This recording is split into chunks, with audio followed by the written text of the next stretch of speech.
So yun, isang magandang gabi po sa inyo lahat mga tol. No? So welcome back ulit sa ating YouTube channel. Sa lahat ng mga kakuyabads at binjur pa natin dyan na hindi nagsasawa na suportahan ako sa aking YouTube channel mga tol. Magandang gabi po sa inyo lahat. So, nandito tayo ngayon sa bahay at ito tayo at ah, siguro bukas ay pupunta tayo dun kila Raymart upang alamin kung kumusta na si Julius. At isa din sa plano namin mga tol na ano tayo tol, no? Pupunta din tayo kay Lolo Ambo at magbibigay tayo ng alay para sa kanya. Alam ko na isa din sa dahilan kung bakit nailigtas natin si Julius dahil tumutulong din sa atin si Lolo Ambo at nagbibigay din ang mga proteksyon palipad ng dasal. Kaya kailangan natin na makapagbigay ng alay kay Lolo Ambo. So, try ko po bukas hanap tayo ng paraan upang tayo ay makapunta at makapag-update doon sa kinalalagyan ni Julius ngayon kung kumusta na ba siya, kung ano na yung kalagayan niya ngayon dahil medyo busy tayo tol at dinapuan tayo ng konting sakit o di kaya masama yung pakiramdam natin, pero ngayon medyo okay na. Ang pinaproblema ko lang ngayon ay itong aking mata dahil mapdi o masakit mga tol. Iwan ko kung kasi na ano to, na pulling ba to. Hindi ko alam kung mananap ba to o yung abog lang, alikabok lang ba, pero masakit tol, parang mapdi at medyo may kunting trangkaso tayo o subaw, kaya yun din yung isang dahilan natin, yung problema natin. So abangan nyo tol yung ating pag-akyat ulit sa bundok. So pupunta namin si Lolo Ambo, magbigay kami ng kahit kunting alay para may bigay tayo at kasalamat tayo sa kanya dahil sa kanyang mga tulong, sa kanyang gabay at sa dagdag na mga protection mga tol. No? O tuloy lang tayo at kung ano man yung ating mga nasimulan ay sama-sama natin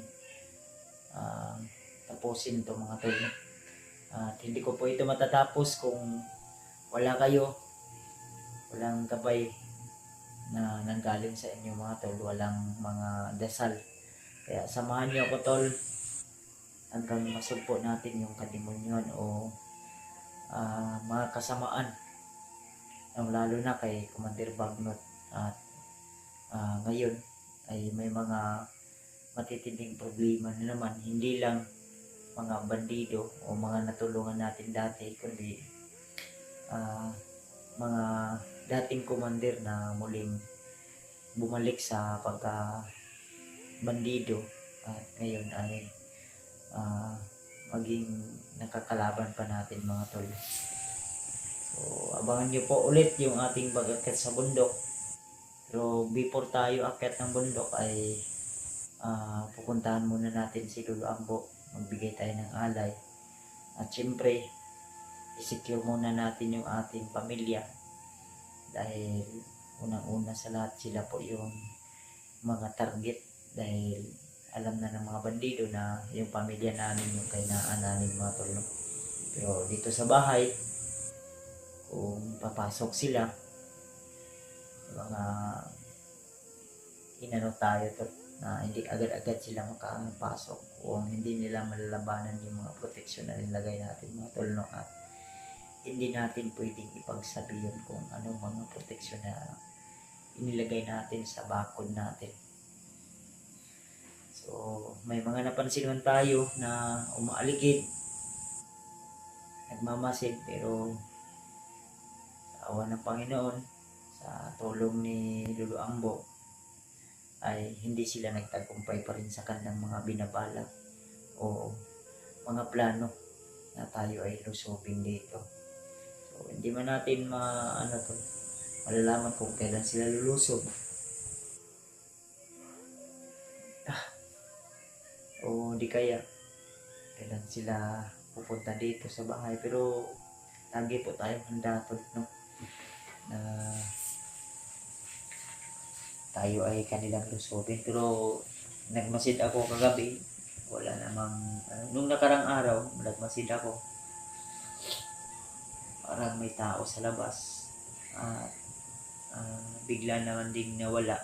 Di lang ako sure kung bandido ba yun na nagmamasid sa labas o naghahanap ng chimpo, pero hindi pa rin sila nagtatagumpay mga tol. So isa din natin sa problema ngayon ay yung bandido na si Brad Jojo ay nandun pa rin sa bundok ngayon. Kaya yun din, isa din namin yun sa mission na aming dapat malaman mga tol. So medyo pagod talaga tayo o mahina pa yung katawan natin, pero laban lang, dahil ang lahat ng ito mga tol ay may katapusan rin, no? So, masakit talaga yung mata ko mga tol, parang lumuluha talaga. Siguro sa talaga to, parang abog, alikabok ba o di kaya may mananap na sa akin. Yung sipon natin, bago pa lang itong sipon natin mga tol, dinapuan tayo ng trangkaso o di kaya subaw. Kaya pagpasensya nyo na taglaga. Ito sakit tol ba? So sige lang tol, no? Abangan nyo lang yung update natin kay Julius. So dito sa labas okay naman, safe naman po dito sa labas nito. Ayan, tahimik naman po. May mga aso tayong naririnig pero mas malayo yan, walang problema yan mga tol. Ito may lamp tayo dito, si La Jonan dito sa loob ng bahay. Ayan, ayan sila Juno, si Marites. Napa babe? Sorry. Ito may mingkuplot silang kinakain mga tolo. So kakainin natin to. Siyempre blessing din naman to na binigay sa atin. So, thank you so much sa nagbigay nito tolo, na kapitbahay namin. So may kasi dyan kanina, may konting salo-salo o birthday, kaya inabutan tayo ng konting blessing. Syempre kung meron din naman tayo ay nagbibigay din naman tayo sa kanila, kaya ito binigyan din tayo. Kaya sabi na ang iba, kung mabait ka sa tao, kung mapagbigay ka, syempre may blessing din para sa'yo, bibigyan ka din.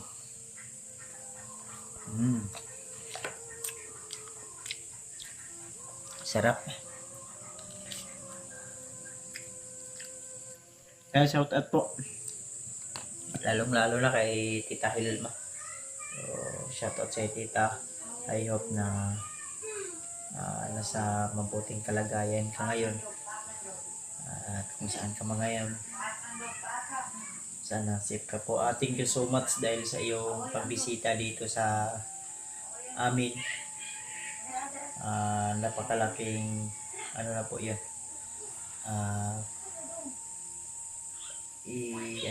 napakalaking blessing na po yun. May isang solid supporter tayo na pumunta at bumisita talaga dito. So first time in my life po, first time sa buong buhay ko na may supporter na pupunta dito.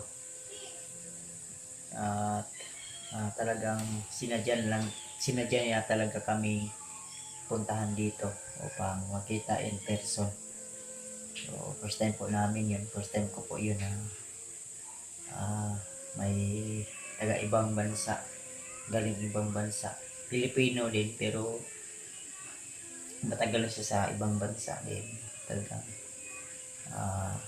gusto niya kami mabanding, ma-meet in person. So, yun nga. Salamat sa iyo, Tita Hilma, sa iyong oras o panahon, sa iyong mga binigay na blessing. So, thank you so much. Na-appreciate po namin yung pagmamahal mo po sa amin. At pasensya na rin kung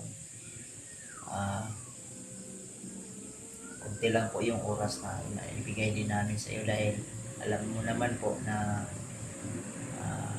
doon ka sa Kila Alpha nanatili, kaya minsan na kami din makapunta doon, lalo na medyo may kalayuan din sa amin. Kaya I hope na nag-enjoy ka po na nakasama mo kami kahit hindi masyadong matagal. At least ay naramdaman po namin yung talagang pagmamahal mo po sa amin bilang isang supporter, o di kaya bilang isang taga-hanga, o bilang tinuring na din namin parte ng aming buhay. Kaya thank you so much sa iyo, Tita.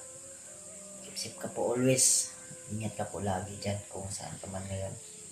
So, thank you po talaga. Siyempre, hindi natin kalilimutan din sila Ate Milda Galang, Ate Emil Daos, at Ninang Josephine Kelly, kay Ate JRC, si Ate Nadim, so Ate Nida, shoutout sa iyo, Ate Nida Binalambang, ayan, shoutout sa iyo po. God bless po, more blessing to come. At kung saan ka man ngayon, ingat ka po lagi. At kung ano man yung mga ginagawa mo ngayon, ano po yung mga ginagawa niyo ngayon, mga tol, ingat po kayo lagi, lalo na sa trabaho, o anumang oras dyan, o anumang oras yung mapanood ang video na ito. Ako po ay nagpapasalamat dahil sa inyong walang sawang suporta. Dito pa rin tayo patuloy na nag-upload ng mga video. At syempre, kayo po yung dahilan kung bakit patuloy pa rin tayo sa ating mga ginagawa, pag-explore. Hindi lang dito sa bundok, hindi lang dito sa bahay, kahit saan. Ang mahalaga, mga tol, ay nandyan kayo.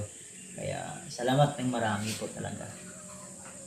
At siyempre sa lahat ng mga nakilala natin, mga kaibigan, dahil kayo po yung dahilan o inspirasyon ko po kung bakit patuloy pa rin ako. Siyempre, isa na dun yung pamilya ko. Siyempre, sa anak ko, na siya po yung sila po yung naging inspirasyon ko kung bakit ako ay patuloy pa rin na nagsusumikap o nagsikap upang mag-explore. Siyempre, kung may mga upload kami na video, mga tol, kung malaki yung views, siyempre may income din, kahit papano ay may kunting income din na papasok sa aming revenue o aming income sa YouTube. Kaya ayo yung dahilan, mga tol, kung bakit tuloy pa rin po kami kahit delikado yung mga ginagawa namin. Tuloy pa rin kahit buwis buhay. Hindi namin alam kung ano po yung mga mararanasan o mangyari doon sa bundok kung nandun na kami sa exploration. Kaya thank you ng marami po sa inyo lahat, mga tol. God bless po. God bless po sa lahat ng mga hindi nagsasawa na suportahan ako mula noon hanggang ngayon. Hanggang kayo mismo ay nandyan pa kayo. Thank you so much po. Kain tayo mga tol. Ayan.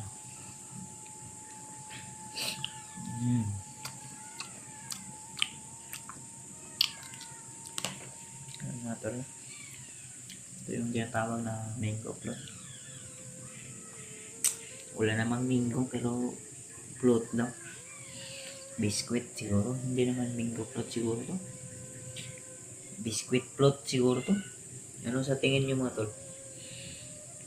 Biscuit float o mango? Kung mango yan, dapat may mangga dyan na nakulutaw. Pero nakikita ko parang biscuit eh. Kaya minsan talaga hindi natin maintindihan kung bakit tinatawag na mango float o di kaya may ibang bagay na tinatawag pa na blackboard, ganun ba? Pero nakikita naman natin na green board, ganun ba? Di natin ma-explain pero yun yung totoo o reality kumbaga mga tol. Gaya nito, floating mango. So, wala namang mango floating dyan eh. Mango float. Kaya minsan talaga may mga bagay na mahirap intindihin kung bakit mangyayari sa atin to. Kaya maari lawakan natin yung ating mga pag-iisip mga tol. So sa lahat ng mga silent viewers natin dyan, mga Kuya Bads Adventure family, fanatics, mga member ng Kuya Bads Adventure fanatics na naka-subscribe sa ating fanatics family. So, sa mga hindi pa po nakasali dyan, subscribe, mag-subscribe na po kayo mga tol. Sa lahat ng hindi pa po member sa ating Kuya Bads Adventure family, so pamember na po kayo mga tol. Mura lang po, may mga kanya-kanyang bibil po yan, pwede nyo pong isubscribe yan mga tol. Laking ambag o tulong na rin yun sa aking pang araw-araw na pangailangan. So marami mang problema, pagsubok, marami mang kailangang tapusin, pero laban lang, tuloy lang tayo mga tol, dahil ang lahat ng ito ay may katapusan. So for now, bye-bye muna and good night sa inyo lahat. God bless po, more blessing to come. Enjoy your day mga tol. So bye-bye po, see you the next video, update ko po kayo. So bye-bye po.